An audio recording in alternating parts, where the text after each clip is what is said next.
Hello again, everybody, and welcome to the Francesa podcast, part of the Bet Rivers Network. We come to you on this Wednesday with the last major of the golf season upon us. Now, if you get up early, there'll be golf available to you tomorrow morning after 3 a.m. You can see almost all of it on the USA Network starting tomorrow at 4 a.m. So if you're an early riser, whatever you're going to do with your day, you can see the last major, see the British Open from Portrush in Great Britain. And really, it marks the end of the golf season. Now, there's a couple more weeks of stuff. You have the FedEx Cup, which I've never been a fan of. I don't like it in any way. I don't like the competition. I don't like how it's set up. I don't like anything about it. But this year, you do have something to look forward to if you're a big golf fan, and that is the Ryder Cup will be contested the last weekend in September, 9, 26 to 28, from Bethpage Black here on Long Island. One of the great public facilities, but also one of the toughest golf courses anywhere, and a course that plays tremendously to length. So it will, without question, it will help the American team. Not that the opposition won't have long hitters; they will, led by Rory. But the Americans are more noted for that, and their team will be made up of a lot of guys who will hit the ball a long, long way, which is what you need to do at Bethpage. But that's still a ways off. We'll be into the football season long before that. A couple of things here. Number one, let me get to the British Open opportunity. Bet Rivers is offering a 30% profit boost for the Open Championship. Opt in and get a 30% profit boost on any pre-tournament wages, so you better get that done today on the Open. See the Bet Rivers app for full details on this offer. Now, you have till this evening. There's a couple of different ways to play. Obviously, in golf, there's tremendous value in just betting to win the tournament. Now, it's not easy to pick a winner in golf. You got to pick one guy. Scotty Scheffler, of course, is favorite. I do not think he is going to dominate yet on a links course. He has not been on a links course that many times in his life. He is his best finish has been 8th. Now, Scotty Scheffler is capable of winning any tournament he plays in. We know that. But I just don't think he's going to win this major here. I just don't think he is. He's 5-1. Rory's 6.5-1. Rahm is 12-1. You go on down from there.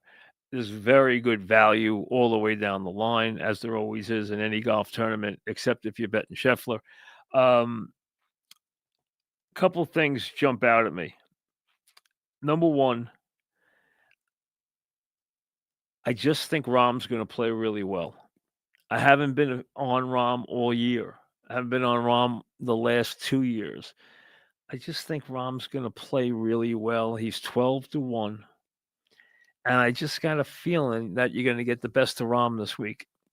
The other guy that's been sticking in my head is Fleetwood. Now, you know Fleetwood's never won a tournament here in America.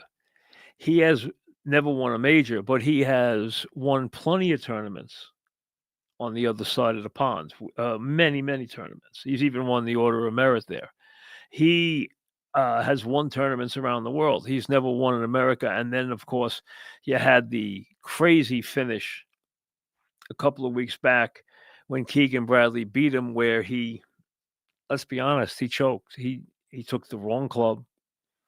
He debated back and forth. He was going to hit. All he had to do was put the ball on the green and 2-putt, and he's a winner. He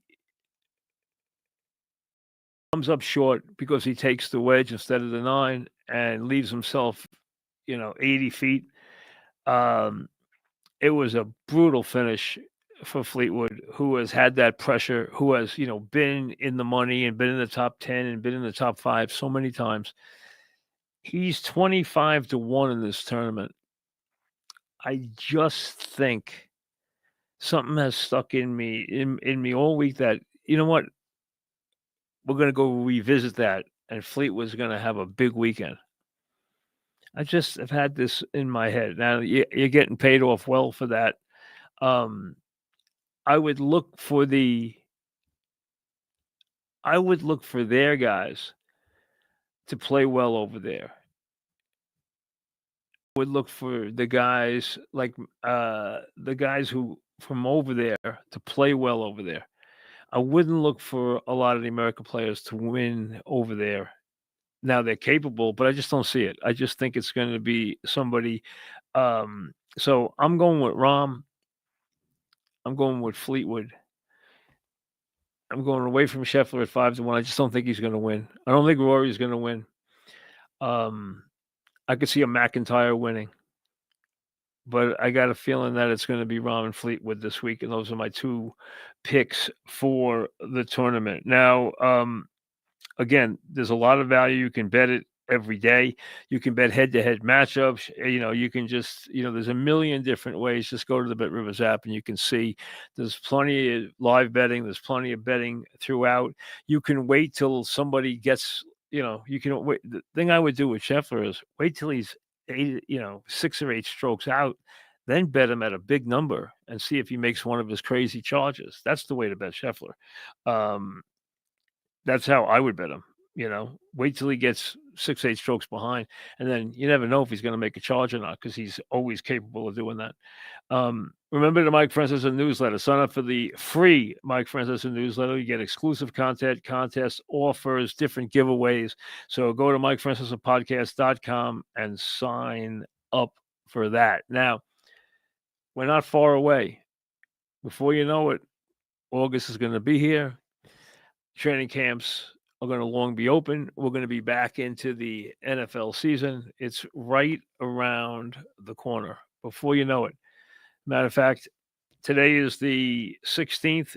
Training camps are opening in the next 8 to 9 days across America. Here we go. The NFL season. And it seems a while since the NFL played its last game. It does to me. It was a long winter. It was a dreary spring as far as weather goes. We've gone through plenty of basketball. We've gone through plenty of events. And now here we are, and we're getting ready for another NFL season, which I think will be extremely interesting. I really do. I think there are a lot of storylines. There's a lot of things I can think of that are going to be fascinating in this NFL season. A lot. There's some scenarios with teams, with coaches, with quarterbacks. All right. The Chiefs are even interesting to me because how long can this continue at this level? How long can they do this? I mean, it really has been an amazing, incredible run at the top. It'll be very interesting to see. And they obviously had some work to do on that offensive line. They've started to do that. They're going to be good again, but are they going to be good enough again? There's a lot of competition in the AFC. I think there's a couple of surprise teams. I have one big surprise team in the NFC rather. We'll get to that. So we got plenty to do. As far as baseball, I'm not going to spend a minute on the All-Star game. I don't care. Don't care. Don't care whether you liked the format or not. Don't care about anything about the All-Star game. Fine. The All-Star game's over. I don't have any interest in it. Fascinating thing is the baseball season is completely wide open. Now, those who think it's wide open in the National League are discounting the fact that the Dodgers have gone through a lot of struggles with their pitching staff. If they get healthy, they have 2 months to really get themselves ready to be very, very good again in the postseason, and I think they will be. I like the Cub team. I like the Cub team a lot. I think there's obviously weaknesses with the Phillies, weaknesses with the Mets. There's weaknesses throughout all the other teams.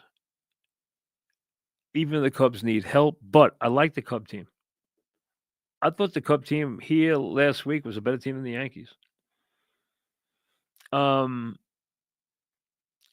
as far as the locals, these are going to be very, very big weeks because the competition for players as we head towards the trade deadline, and you're 2 weeks away, and it's going to be in a very intense 2 weeks.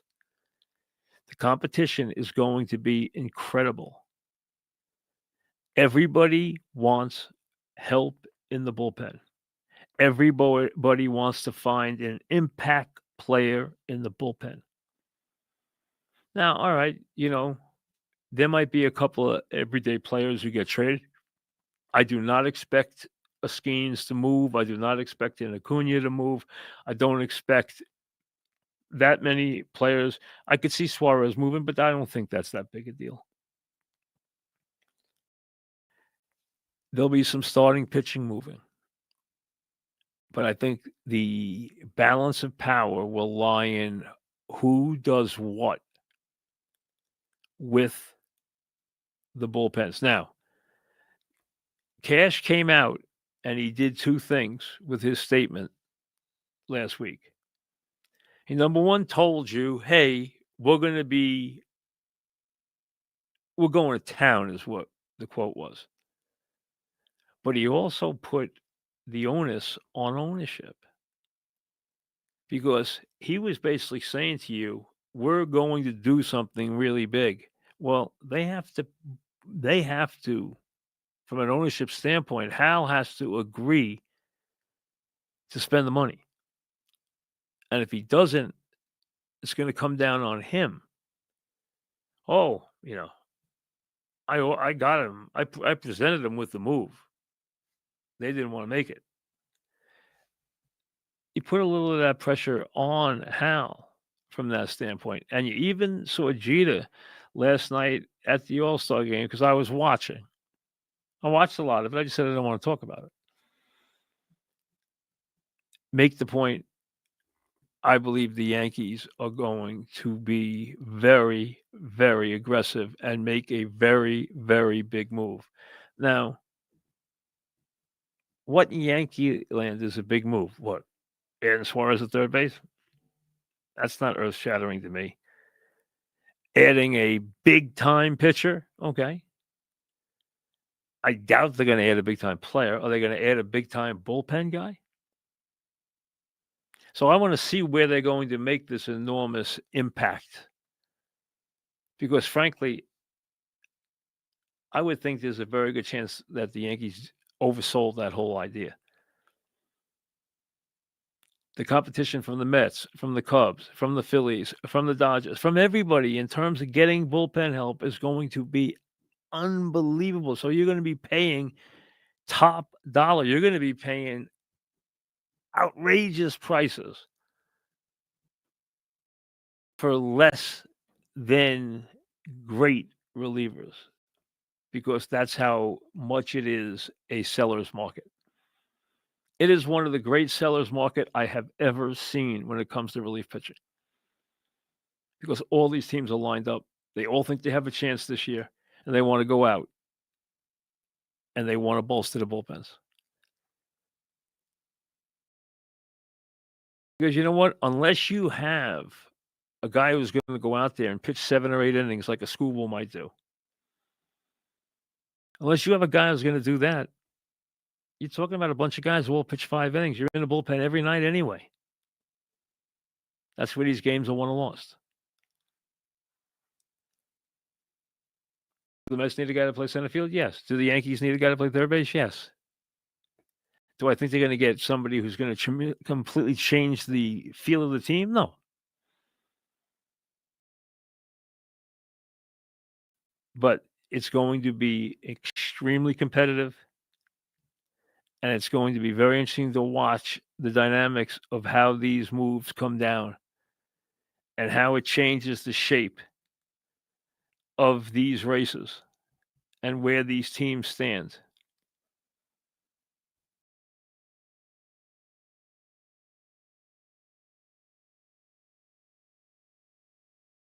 Toronto with a 2-game lead over the Yankees, a 3-game lead over the Red Sox, who have won 10 straight. I think it's great that the Red Sox are in this. Detroit is gone.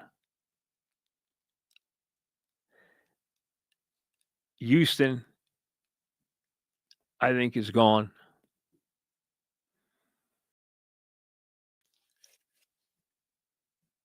Philly and the Mets are going to battle. We know that. Milwaukee and the Cubbies are both going to make the playoffs, no matter which one wins the division. And obviously, I want to see exactly what San Francisco does and whether or not, because they, to me, San Diego and San Francisco, either one of them could fall out of it with if something breaks the wrong way for them. Neither one's going to catch the Dodgers anyway. Now,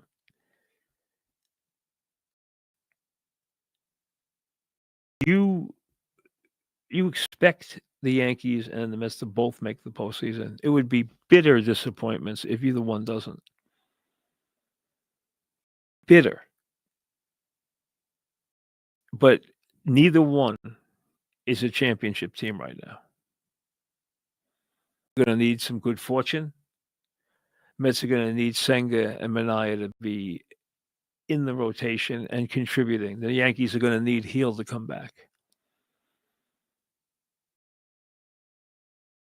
The Yankees have got to make subtle decisions. No matter what they do to change the face of the team, they have to make subtle decisions. I've been calling for one for a while. I think they should platoon Rice and Goldschmidt at first base. Put them in a straight platoon.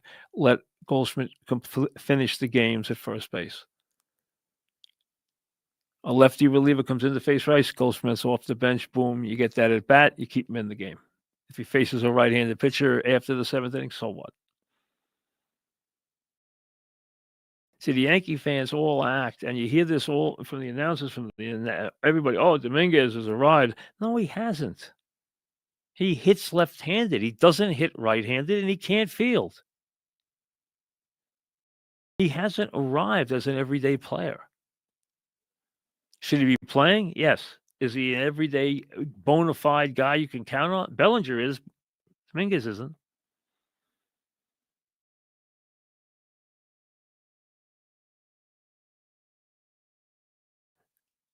Bullpen. Mets have to fortify theirs. I don't even think they can fix all their problems in the bullpen. The Yankees could, because they're starting from a much better place. That's going to be the key to this whole thing.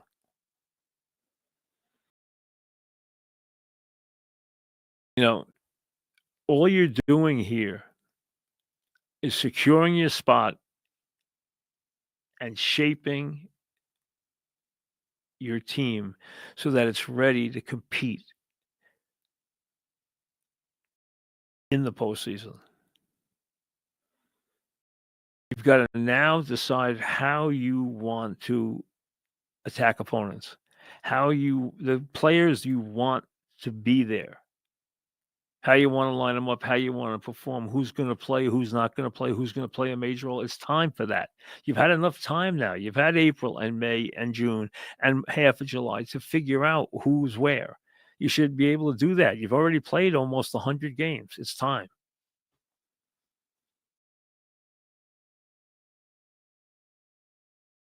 So they're back in action on Friday, and these next couple of weeks are going to be extremely, extremely telling. And it'll be a busy time because you also will have training camps opening, which is always fun. Hey, listen, as soon as football's back, it's always fun. British Open, like I said, Rahm, Fleetwood. Those are my two guys. Fleetwood's my long shot. Rahm's my, he's 12-1. He's a good price. Very good price. If you want Scheffler, he's 5-1. I just don't like him yet on a links course at Portrush. I could see Rory, who I don't think will win, winning more than I can see Scheffler winning, and I always see Scheffler winning. In regular tournaments, I always see Scheffler winning.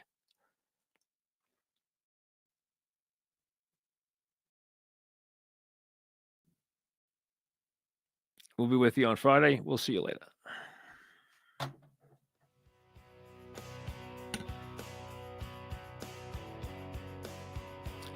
Here we go. You ready for the...